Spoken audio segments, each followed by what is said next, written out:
আসসালামু আলাইকুম ভিউয়ার্স, আমার চ্যানেল থেকে স্বাগতম।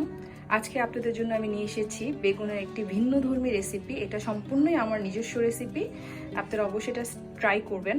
এটা হচ্ছে বেগুনের স্টিক ফ্রাই। এটা খুবই ইজি এবং এটার জন্য জাস্ট দুইটা উপকরণ লাগে, বেগুন এবং কর্নফ্লাওয়ার, আর কিছু স্পাইস লাগে এবং এটা তৈরি করা যায় খুব সহজে। যে কোনো সময় আপনার বাসায় মেহমান চলে আসলে, আপনার বাসায় যদি বেগুন থাকে, আপনি পোলাওয়ের সাথে বা সাদা ভাতের সাথে যদি এটা সার্ভ করেন, জাস্ট আপনার গেস্ট অবাক হয়ে যাবে। অবশ্যই আপনার টেবিলে এটা জায়গা করে নেবে পরবর্তীতে। আসুন তাহলে রেসিপিতে চলে যাই। বেগুনের স্টিক ফ্রাই করার জন্য অলরেডি আমি কিছু বেগুন লম্বা আঙুলের মতো একটু মোটা করে কেটে নিয়েছি এবং কেটে ধুয়ে পানি ছড়িয়ে নিয়েছি, শুকনো শুকনো করে নিয়েছি, আপনারা দেখতেই পাচ্ছেন। এখন আমি এর মধ্যে ইউজ করব বেগুন ভাজির জন্য আমরা যা যা ইউজ করি, তাই এখানে আমি লবণ ইউজ করব, দেব হলুদের গুঁড়া 1 চা চামচ, দেব মরিচের গুঁড়া 1 চা চামচ, ধনে গুঁড়া 1 চা চামচ। এখন আমি এটাকে খুব ভালো করে মেখে নিব। বেগুনটা আমার সব মশলা দিয়ে খুব ভালো করে মাখা হয়ে গেছে। এখন আমি এটাকে ভাজতে চলে যাব। বেগুনের এই স্টিক ফ্রাই রেসিপিতে বেগুনটা মশলা দিয়ে মাখিয়ে রাখার পর যে পানিটা উঠে, একটু পানি উঠেছে, সবসময় উঠে, এই পানিটা অ্যাভয়েড করতে হবে, না হলে স্টিক ফ্রাইটা ভালো হবে না। যার জন্য আমরা এই বেগুনটাকে একটা ঝাঁঝরিতে উঠিয়ে নিব।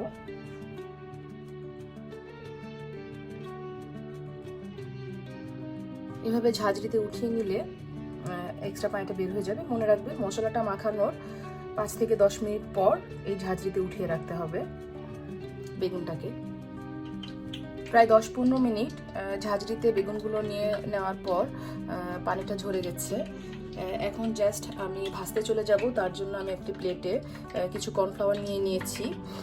এখন আমি এটার মধ্যে একটা একটা করে বেগুন নিয়ে জাস্ট কর্নফ্লাওয়ারটার মধ্যে গড়িয়ে ভেজে নিব। আপনাদেরকে দেখিয়ে দিচ্ছি কিভাবে এটা ভাজতে হবে। অলরেডি আমি একটি ফ্রাই প্যানে ডুবো তেলে ভাজার মতো করে তেল দিয়ে নিয়েছি।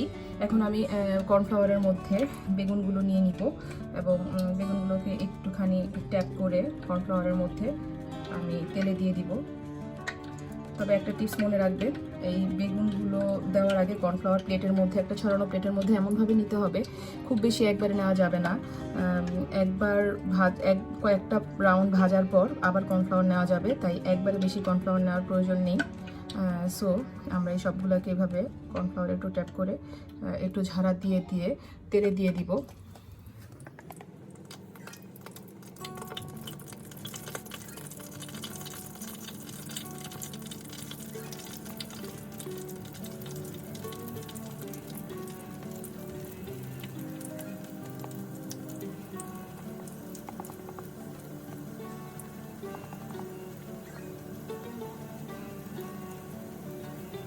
আমি এক ফ্রাই প্যান ভরে বেগুন দিয়ে দিয়েছি এবং এটাকে উল্টে পাল্টে ভেজে নিব এবং আঁচটা থাকবে মাঝারি আঁচে আমি উল্টা পাল্টা এটাকে মচমচা করে, মানে ব্রাউন করে ভেজে নামিয়ে নিব। উল্টে পাল্টে দিব একটু।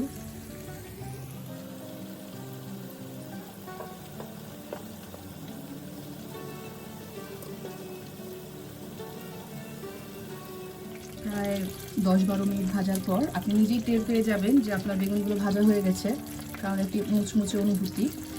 এটা আসলে মুচমুচা করেই নামাতে হবে এবং ধৈর্য সহকারে কম সময়ে, কম আঁচে একটু বেশি সময় নিয়ে এটাকে ভাজতে হবে, তাহলে এটা মুচমুচে হবে এবং এটা অনেকক্ষণ মুচমুচা থাকবে।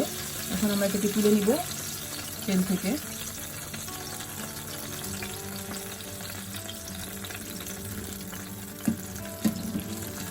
এগুলো ফ্রেঞ্চ ফ্রাইয়ের মতো মচমচাই হবে, খেতে খুবই মজা। যেহেতু এটা শুধুই কর্নফ্লাওয়ার দিয়ে ভেজে নেওয়া হয়েছে, এটা মচমচা হবে, একটু ধৈর্য ধরতে হবে।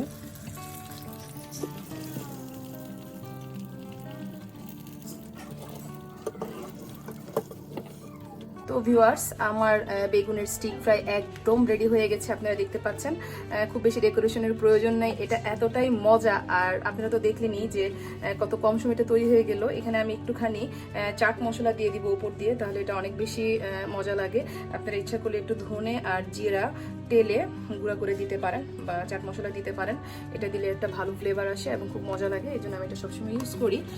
তো অবশ্যই আপনারা এটা ট্রাই করবেন, এটা সম্পূর্ণই আমার নিজস্ব রেসিপি। এবং আপনাদের যদি এটা ভালো লেগে থাকে তাহলে প্লিজ আমার চ্যানেলটাকে লাইক দিবেন, শেয়ার করবেন এবং সাবস্ক্রাইব করবেন। তো থ্যাংক ইউ ভিউয়ার্স আমার সাথে থাকার জন্য। পরবর্তী আরেকটি ইজি এবং মজার রেসিপি নিয়ে আবার আসবো উর্মির উনুনের গল্পে। Thank you.